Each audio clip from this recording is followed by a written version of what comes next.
So, we're shifting gears today. If you've been following along, we've spent a lot of time on, you know, ground level, Very ground level. reading mail. I mean, letters to real churches in what's now Turkey with really Yeah. practical problems. It was gritty. And then the floor just drops out. Completely. We turn the page to Revelation chapter 4, and the whole genre changes. I mean, we go from fix your behavior to, what, a door opening in the sky. Colored rainbows, creatures covered in eyes. Yeah. It feels like we just walked into a completely different movie. That's a perfect way to put it. It is a cinematic shift.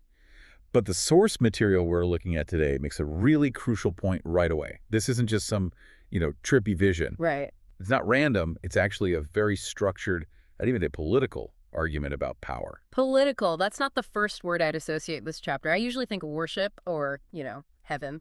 And it is those things. But you have to think about the context. The people first reading this were living under the Roman Empire. They were just surrounded by images of power. Caesar on the throne, the imperial cult. The might of Rome. Exactly. And Revelation 4 is basically saying, you think that is power? Let me show you the real control room. Ah, okay. So this chapter is the anchor for everything else that happens in the book. It's the fulcrum. Before we get to the four horsemen or the bulls of wrath, all the chaos, the text forces us to pause right here. If you don't get the order that's established in chapter 4, the chaos in chapter 6 makes no sense. It's establishing the baseline reality. That's it. So our mission today is to decode this scene. We have a lot of symbol stones, numbers, these hybrid animals. Let's start right at the beginning. Verse 1, after these things. Metatota in the Greek. Yeah, and it sounds like just a throwaway phrase, but the source flags it. It's a huge structural marker. Like a timestamp. Precisely. It signals John is moving from the things which are, which is the church age in chapters 2 and 3, to the things which must take place after this.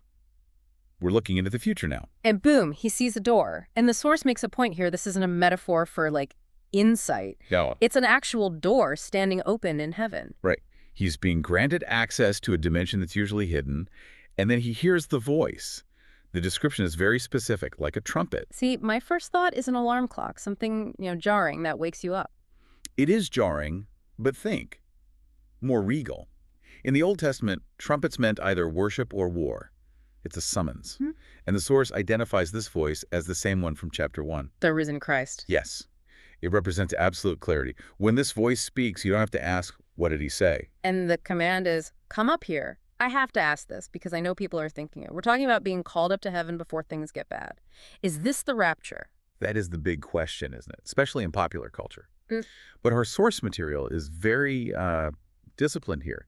It says that in the text itself, this is John's personal prophetic ascent.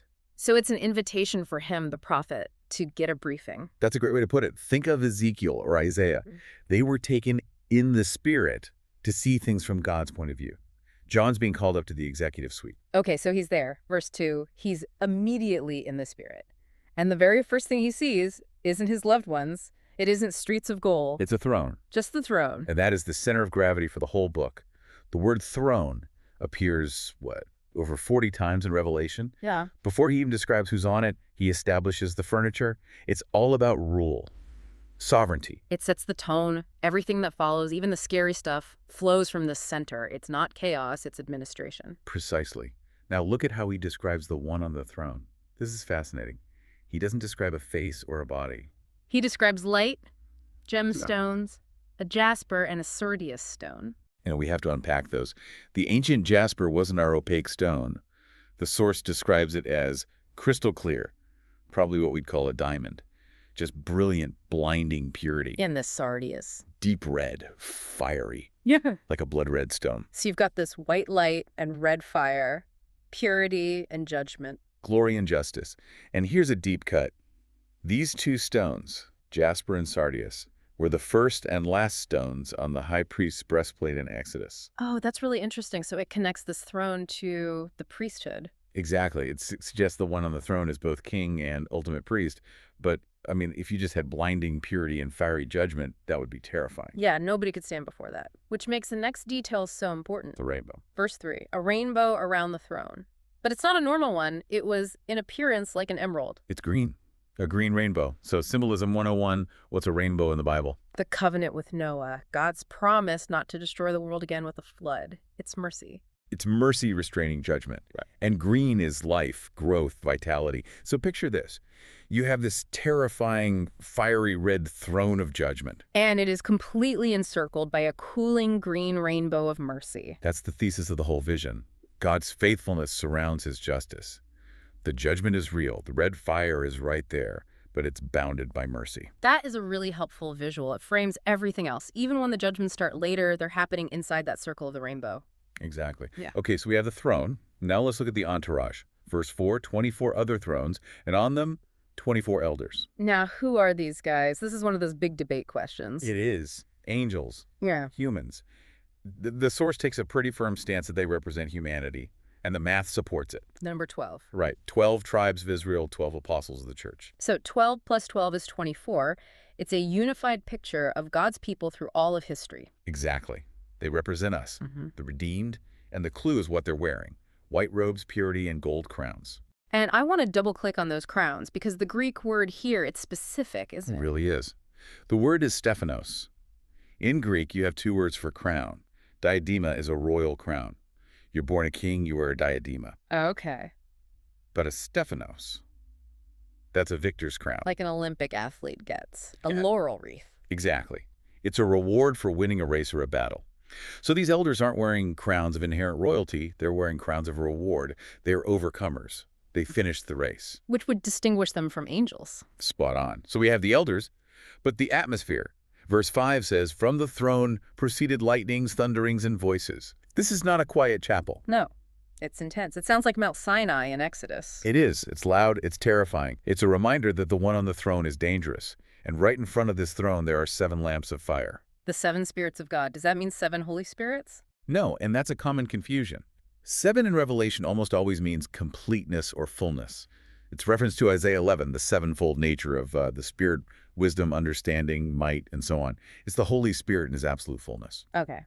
So now, look down. Verse 6, a sea of glass, like crystal. This is maybe my favorite image, but you have to have the ancient worldview to really get it. Why? I mean, sea of glass just sounds like a really calm lake. But think like an ancient Israelite. For them, the sea was chaos. The abyss. It's where Leviathan lived. It was unpredictable, deadly. The thing that threatened to swallow up the land. Right. So when the text says the sea is glass, It means it's solid, still. the chaos has been tamed, frozen. In front of God's throne, there is no turbulence. All the chaotic forces that terrify us are rendered completely inert. That is a stark contrast to the world we live in. And then we get the strangest visual. The 4 living creatures, full of eyes in front and in back. I mean, this is nightmare fuel. Absolute nightmare fuel. But the source says they're not monsters, they're guardians. Right. Wise eyes everywhere. To see everything. Unending perception. Complete awareness. Nothing gets past them. And they have these 4 different faces. Lion, calf, man, eagle. It's a comprehensive picture of all creation. The lion is wild beast strength. The calf, or ox, is domesticated animal service. The man is humanity reason. And the eagle is the birds of the air majesty, swiftness. So it's not random. It's a representative from every domain of life. Exactly. And they're all focused on the throne. They aren't roaming, they're worshiping. And they have one chant. Holy, holy, holy. The triple repetition. In Hebrew, that's the superlative. It means the absolute highest degree of holiness, the definition of it. And they call him Lord God Almighty. That's a politically charged title. The Greek is Pantocrator, ruler of all. And that was a title used for Caesar. Oh, yeah. It's subversive. John is writing to people under the boot of Rome, where Caesar claims to be Pantocrator. And this vision says, no, nature itself knows who the real ruler is. And this chant, it triggers a response. Verses 9 and 10, it's a cycle. The creatures shout, holy, and the 24 elders respond. They fall down, and they cast their crowns before the throne. Those Stephanos crowns, the rewards they earn. We just throw them at his feet. It's this incredible act of humility. It says, I may have won this, but I only ran because you gave me the breath to run. It's acknowledging that all glory is borrowed glory. It all goes back to the source. And that brings us to the finale, verse 11. The elders declare why God is worthy. And the reason isn't, you are worthy because you saved us. No, that comes later. Here, the basis for authority is purely creation. For you created all things, and by your will they exist and were created. That's the legal argument for God's sovereignty. Why does he have the right to judge the world? Because he built the place. It's an ownership claim. It is. The text says things exist by your will. Yeah. The only reason anything, an atom, a star, you exist, is because God is actively willing it to.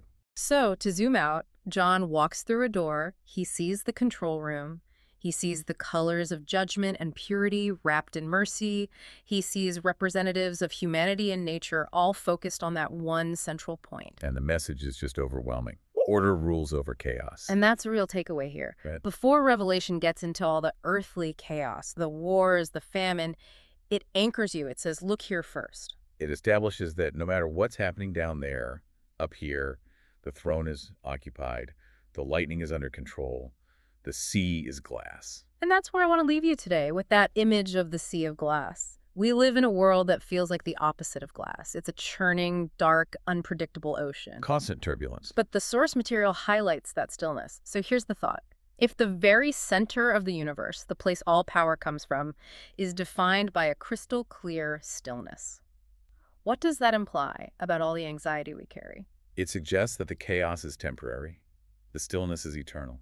Maybe the goal is to align ourselves with that stillness rather than all the noise, something to mull over. It is. We'll be back next time to see what happens when the one on the throne hands a scroll to the Lamb.